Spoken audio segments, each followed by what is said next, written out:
All right, we're gonna sharpen a knife. This is Zamora, and it's a little bit. You won't be able to see it on the camera, but the dang edge keeps rolling over or whatever. Just made it too thin. It's an okay knife, but its steel is can get very sharp and very thin. And when the more thin it is, the more brittle it can get. But people are a lot like knives. They don't work right unless they're really, really sharp. A person has more dimensions than a knife, obviously. You got to be sharp on all dimensions if you want to work right.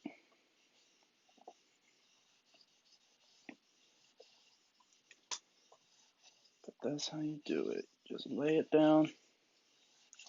Because this is a special type of knife, it only has one bevel, it's really easy to sharpen. You just put it down flat and then lift it on that bevel, and that's it.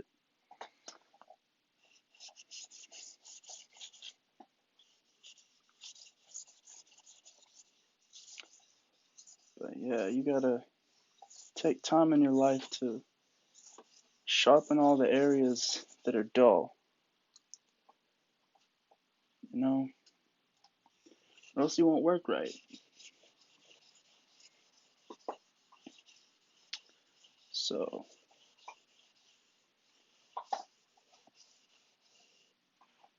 in the past, what was symbolic for a sword, and this is still true today, anytime you see a sword as a symbol, notice what that sword is doing, or who's holding it. Because the sword is a symbol of the logos, or the word. And even if you look at the word sword, it's just the word with an S at the front.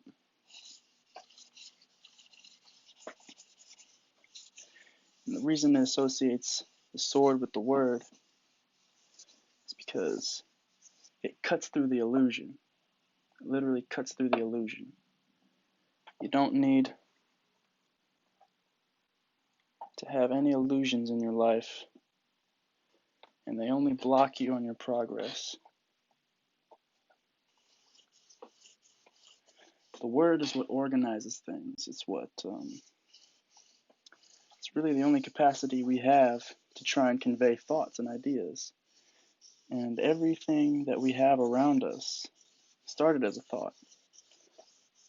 So if we didn't have the word, if we didn't have the sword, none of these things would be here. We'd still be throwing rocks and eating bugs and climbing trees and trying to run from jaguars and stuff.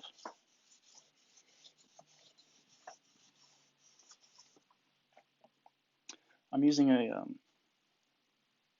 think this is like a 3000 grit stone, Japanese water stone. Yeah, I use stones, man. They get my knives real good and sharp. That's another thing. What sharpens the word? Man, this is killer. What sharpens the word? What sharpens your sword? See, your sword, the word comes from your throat chakra. And your throat chakra gets energized and lively through the stones. Through your stones. That's what it means to testify. Literally, break down the word testify. You're using your stones to sharpen the word. It's the most effective way.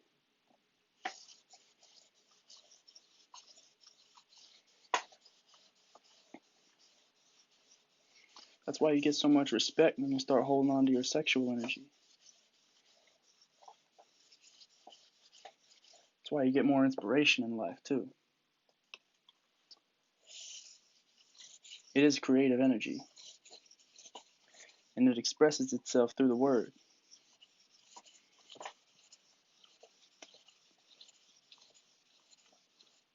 All these things, man. Nature trying to put us on game. But then there's a lot of people who just close their eyes to the magic of the world, the magic of words, the magic of the truth. Because it hurts. The truth really hurts. Especially if you're already living in darkness. That's why all these prophets, we put them to death. Jesus, he's a perfect example. He did it perfectly. He did it so dang perfectly that we couldn't take it. He was too good of an example. Too high. He set the bar too high, really. And so we couldn't take it. We had to put him to death. And that's tough. That's really sad.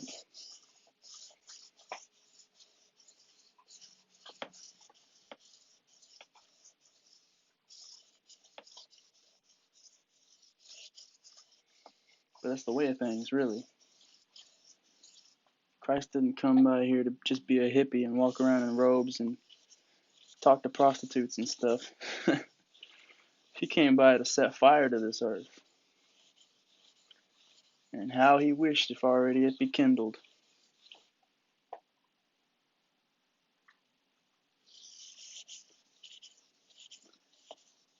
So,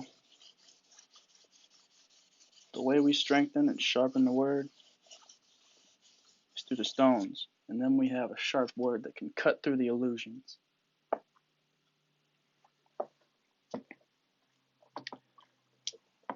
Alright, I'm going to move up to, I think this is an 8,000 grit stone. Just pretty, very fine grit. The higher the grit, the finer and the more polish you're getting.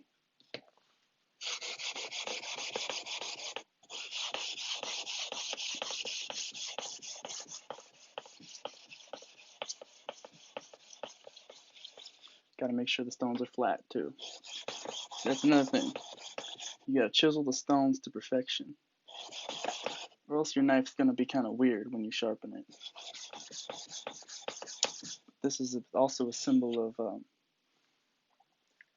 chiseling the cornerstone of the temple, making sure that your temple is built on a very, very precise foundation.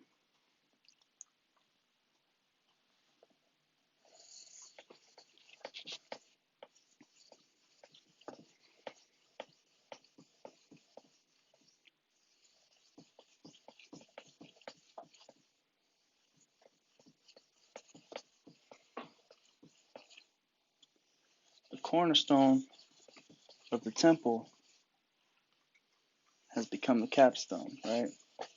And that's what is at the top of the pyramid, the cap. But it's also the stone that causes men to stumble. Other men to stumble who haven't chiseled it to perfection. They trip all over it. They never learned its importance and where to put it.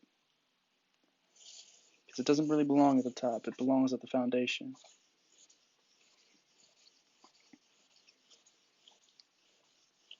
Cornerstone relates to, in Kabbalah, it's Yesod, foundation. And if you put the tree of life over the human body, Yesod goes right over the sexual organs. So it's literally something that you got to think about. You got to do the research. If you want to have a very solid temple, you're going to have to work with sex. You're going to have to work with your sexuality. And what causes other men to stumble? It's precisely that. Sexuality.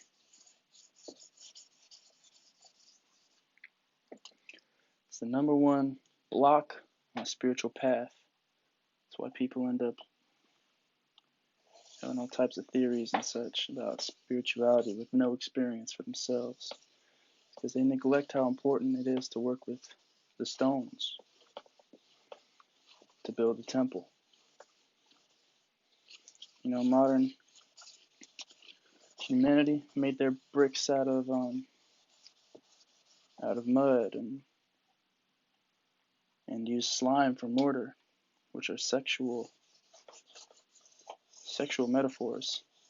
And thus we have the society we have. It's the society of Babel, Tower of Babel.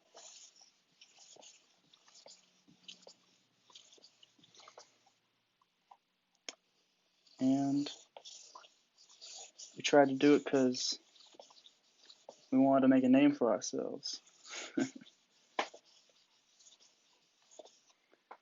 But if you try and do that, it's like almost neglecting the divine. It's like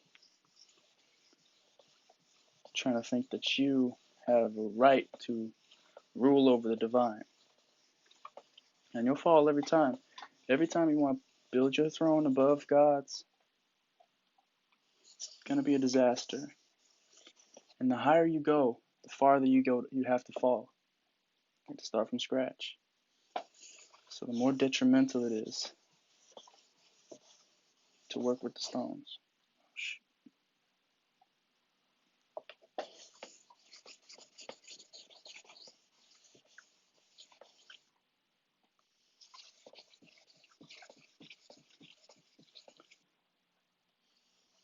So people are a lot like knives. People are a lot like swords.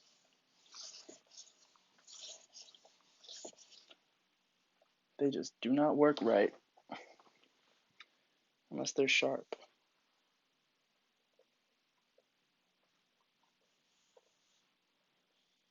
Alright, I think I'm done with the stones now. So, after you do your stone sharpening, this is a secret, not everybody's going to tell you this. But you're going to have to get a strop. And what a strop is it's leather on a piece of wood, and then I have nylon on this side because it's a different grade. It's different. It's a lot like the grits, the difference in grits. But you're going to want to put, this is polishing compound. You're going to want to rub polishing compound all on it. Fill up the leather side with the compound. I wish this wasn't so wet. And then you just take your knife and you go away from the edge, because otherwise you'll dig into the leather and you'll cut it up. But go away from the edge, and this gets all those little tiny microscopic pieces of metal off of the edge. Makes it extra sharp.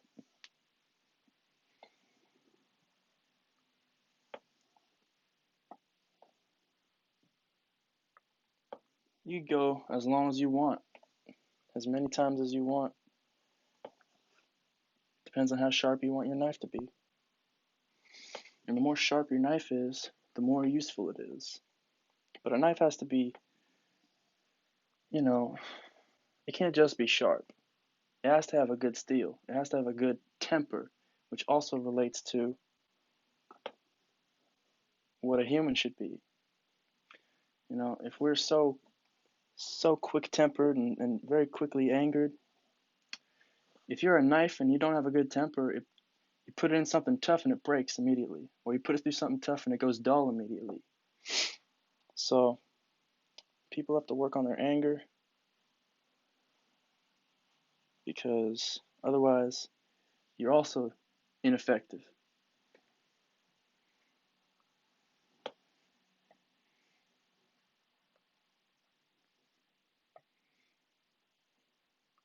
Get to focus on that tip. This tip is real sharp.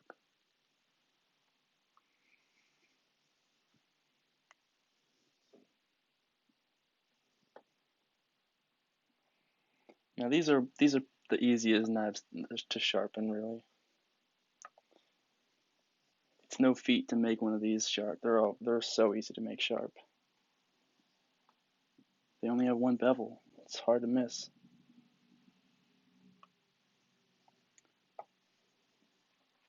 Alright. man. Let's do some passes on this side. Let's clean it up.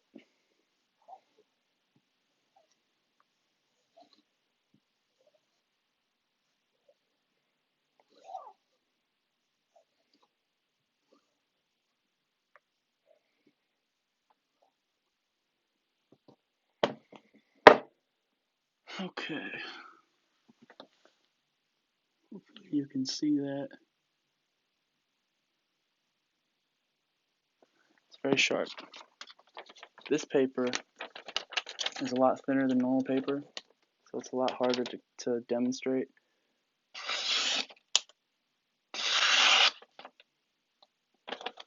And here's the real test. Kind of fold it like that, pinch it, and if you can cut a hole in it, if it digs in, like that, that's the truth right there. That's a real sharp sword. Yeah. So, that's just my 2 cents.